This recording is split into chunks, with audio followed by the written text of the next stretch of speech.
Hi there, welcome to my tutorial on being able to factorise by using the difference of two squares. Basically, if you have got an expression that is in this format here, x squared minus y squared, then you can rewrite that like this: x plus y, x minus y. These both need to be square numbers, and it needs to be a negative in between them and not a positive. Those are the conditions that must apply to be able to use this. Now let's use this in these two examples here.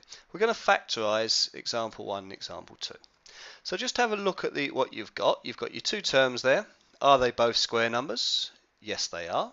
Is there a negative in between the two terms? Yes, it is. So we can proceed using the difference of two squares. So just set up your double brackets.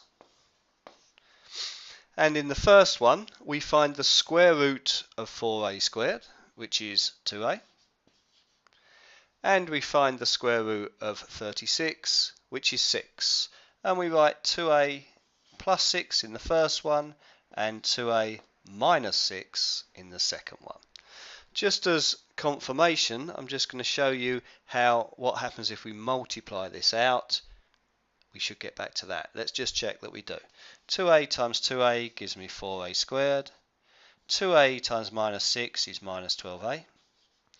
6 times 2a is plus 12a. And 6 times negative 6 is negative 36. Minus 12a, positive 12a will cancel out to leave you with 4a squared minus 36, which is what we started with. Let's try the second one then.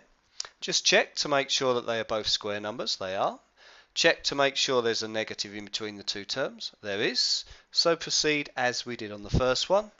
Double brackets.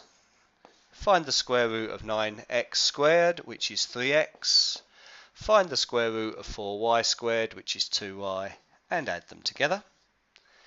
And in the second set of brackets, we get 3x minus 2y. Again, if you multiply that out to check, you should get back to what you started with.